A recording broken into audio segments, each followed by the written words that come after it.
Hello guys, welcome to my YouTube channel.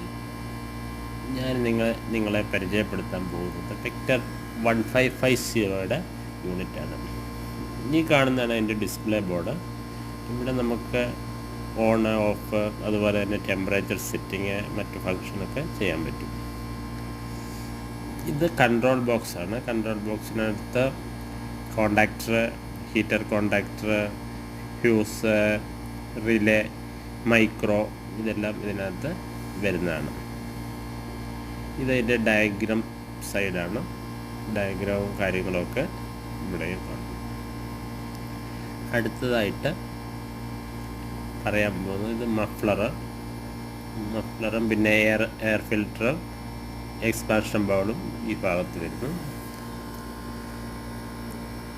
പിന്നെ ഇതിൻ്റെ ഉള്ളിൽ എൻജിൻ്റെ സൈഡാണ്. ഇവിടെ എൻജിൻ്റെ സ്പീഡ് സെറ്റ് ചെയ്യാനൊക്കെ എഴുതി വെച്ചിട്ടുണ്ട്. അപ്പോൾ അതനുസരിച്ച് സ്പീഡ് സെറ്റ് ചെയ്യണം. ഇത് എൻജിൻ കുബോട്ടയുടെ എൻജിനാണ്. ഇത് ലിഫ്റ്റ് പമ്പ്, ഇത് ജനറേറ്ററാണ്, ഇത് സ്റ്റാർട്ടർ, ഇത് കണ്ടൻസർ ഫാനാണ്. 2 കണ്ടൻസർ ഫാൻ ഉണ്ടാവും. ഇത് കംപ്രസറാണ്. കംപ്രസർ അതിൻ്റെ വാൽവുകൾ, സെൻസറുകൾ എല്ലാം ഈ ഭാഗത്ത് തന്നെ വരുന്നതാണ്. പിന്നെ ഇത് കാണുന്നതാണ് ചാർജർ, ബാറ്ററി ചാർജറും ബാറ്ററിയുമാണ്.